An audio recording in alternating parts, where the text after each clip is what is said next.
RMC jusqu'à 9h. La matinale week-end. Mathieu Rouault. Il est 8h44, soyez les bienvenus sur RMC. Pas d'invité politique en ce dimanche où la France vote, mais un invité qui connaît bien les politiques, peut-être mieux que personne. Pascal Rostin, bonjour. Bonjour. Merci d'être... Peut-être même pire que les politiques. Vous êtes photographe de presse. Sans langue de bois en tous les cas. Mais bien sûr, on vous connaît pour vos photos, à Paris Match notamment. La première photo de Mazarine, c'est vous. Nicolas Sarkozy et Carla Bruni à Disneyland, c'est vous.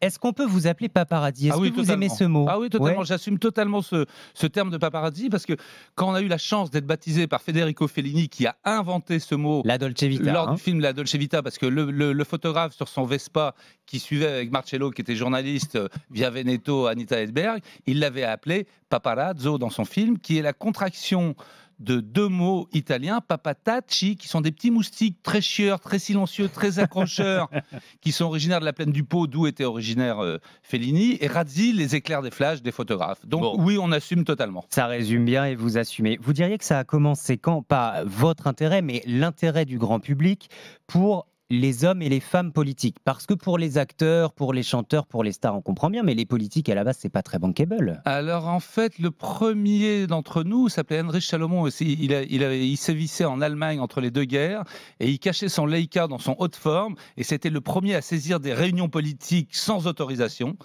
Mais sinon, vraiment, la démocratisation, enfin, là où le grand public a connu ces photos, on va dire, intimes, qui certes étaient un peu organisées, c'était avec le président John Fitzgerald Kennedy.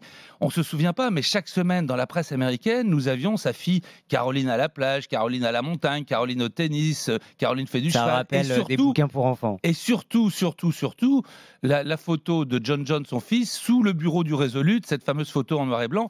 Vraiment, ça a été le premier à se servir de sa vie privée pour peut-être éviter aux médias américains d'aller voir ce qui se passait sur la plage de Malibu avec Marilyn. Je ne sais pas. On va revenir, oui, effectivement, sur la façon aussi dont les élus, les présidents vous instrumentalisent en quelque sorte. Oui. Ils ont essayé. Mais on le comprend bien, comme toujours, et comme souvent ça démarre par les États-Unis. Chez nous, en France, c'est quoi ? C'est Valéry Giscard d'Estaing ? C'est très drôle parce évidemment, on a essayé de copier ce système américain d'outrecuidance médiatique.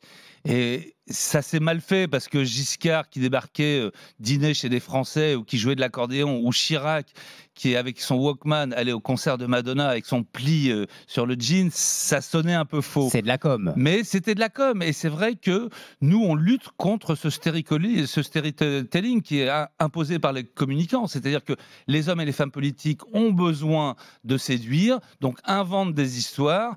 Nous, on est là pour raconter la vérité, certes qui est peut-être pas toujours très belle, mais en tous les cas, nos photos sont vraies. On ne triche pas. Une photo ne triche pas. On dit la vérité. Et vous planquez des heures et des heures. Des années et des années. Racontez-nous le Noël avec François Mitterrand. Ah, ça a duré des jours. Mais Mitterrand, c'était assez intéressant parce que j'avais fait une photo de lui 1 heure avant le débat avec Giscard. Il se promenait sur les quais avec son chien. Et la photo de paparazzi en planque, c'était de dos avec son chien. Cette photo est restée publiée très longtemps. Et lui aimait beaucoup cette photo. Et après, j'ai été le voir. Je dis, Monsieur Mitterrand, je suis un jeune photographe, je débute. En plus, je vais voter pour vous. Ce serait sympa. Et il dit, faites vos photos. Donc, il me laisse faire les photos. Et 3-4 ans plus tard, on décide à Paris Match de faire le Noël du président. Donc, je vais à Latché. Et à Latché, 23, 24, 25, 26, 27 décembre, que dalle, rien du tout. 28 décembre, les deux super frelons se posent et on voit passer dans une rodéo conduite par une espèce de 4x4 en plastique Renault conduite par Roger Hanin, on voit passer le président. On fonce à Souston parce qu'on savait qu'il adorait aller à la librairie. Et à ce moment-là, à Souston, moi je rentre dans la librairie, mon pote reste à l'extérieur et entre deux allées de bouquins, je vais vers lui, il pose un livre. D'ailleurs, j'ai regardé ce que c'était un SAS, ça m'a fait rire parce que j'ai photographié Chirac en train de lire un SAS des années plus tard. Il lisait pas SAS, il lisait la 4e de couve, il était intrigué. Et il prend un atlas de géographie. Et je lui dis, Monsieur le Président, je suis un jeune photographe, je débute. Et il me regarde et me dit, Pascal Rostin, ça fait des années que vous êtes un jeune qui débute. Et là, je peux t'assurer que quand c'est Mitterrand qui t'appelle par ton nom, Mitterrand, c'était pas Chirac, tu vois. C'est un peu le retour de bâton, c'était là. un peu, et il a vu ma tête un peu, et donc ça l'a amusé. Il me dit, vous voulez faire quoi? Vous voulez faire quoi? Je dis, je voudrais faire le Noël du président. Il me dit, mais quoi? Je dis, bah les petits enfants sur les genoux, la crèche, le sapin de Noël. Et, non, mettez-vous en bas du jardin, on sortira avec toute la famille après le déjeuner. La tronche des mecs du groupe de sécurité de la présidence de la République, parce qu'ils allaient se faire engueuler, parce que Mitterrand organisait une fausse planque. Il avait compris qu'on allait faire le Noël du président. Or, on a compris des années plus tard que Noël, c'était soit à Souan, soit à Venise avec sa seconde famille, avec Mazarine et Anne Pinjot, et que les fêtes de fin d'année, c'était en famille. On a fait les photos n'avaient pas beaucoup d'intérêt, enfin bon, les photos étaient moyennes, et comme à l'époque, à Paris Match, on était 18 photographes, et qu'on avait de quoi remplir 2 numéros chaque semaine, le sujet n'est pas passé, donc son instrumentalisation, dont nous n'avions pas compris l'intérêt, n'a jamais fonctionné. Et avec Mazarine, justement, en 94, c'est la première photo que vous publiez réellement à Paris Match. Mal vécue, hein, d'ailleurs, et encore aujourd'hui par Mazarine Pinjot. Tiens, d'ailleurs, on va l'écouter parce qu'elle confiait encore eh bien, cette période qui l'a profondément affectée. Ça m'a pris beaucoup de temps pour supporter la violence qu'il avait faite, et la violence de la publication. Il n'y a pas que lui, il y a tout un système, évidemment.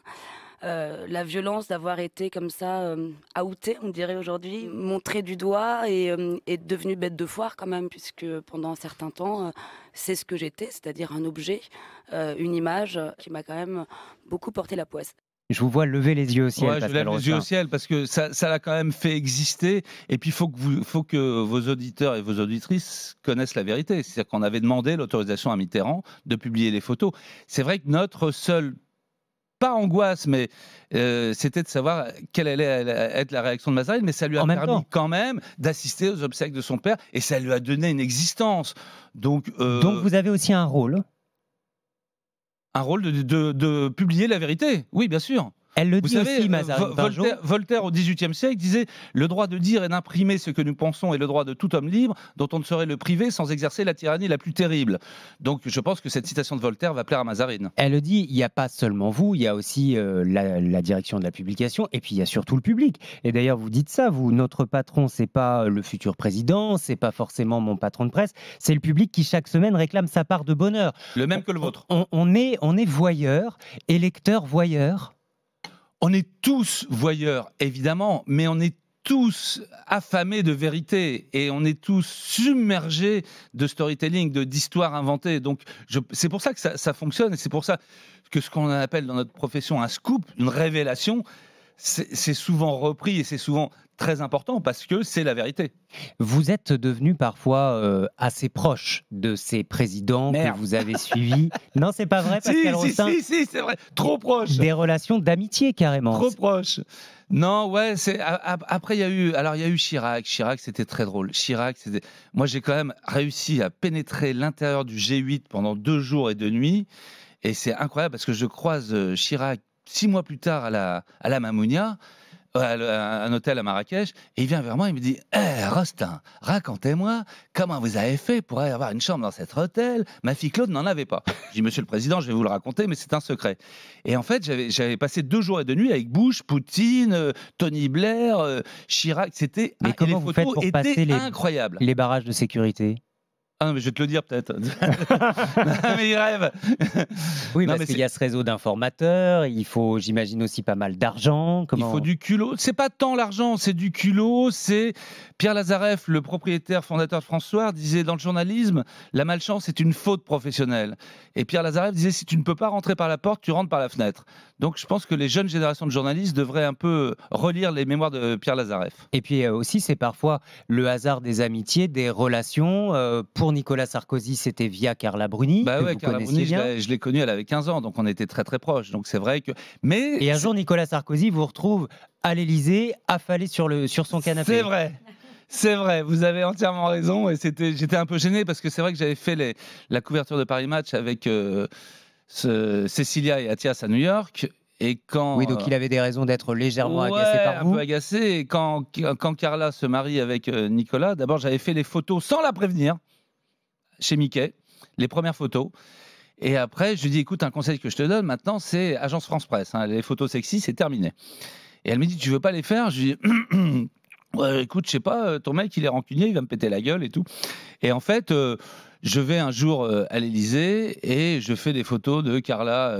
On fait 12 pages dans Paris Match et je la fais dans la cave à vin, dans les cuisines, dans les jardins. Et puis on finit dans l'appartement là-haut, elle va prendre sa douche. Puis moi, à un moment donné, je suis avec elle, je suis chez elle, donc j'enlève mes pompes, je m'allonge sur le canapé, j'allume un téléviseur qui fait 700 mètres carrés et je vois un coffret à cigares en Galucha. Je dis, c'est nous qu'on paye et j'allume un cigare.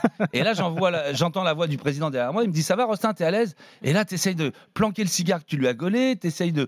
Et trop tard. Et après, c'est vrai que j'ai fait beaucoup de voyages avec eux, j'ai fait beaucoup de reportages avec eux, jusqu'au jour où, en fait, à un moment donné, le service Diplo, ils ont dit ça suffit les conneries. Et puis Franck Louvrier, qui découvrait qui était le communicant, qui est aujourd'hui maire de La Baule, qui était le communicant de Sarkozy, découvrait des couvertures de Paris Match.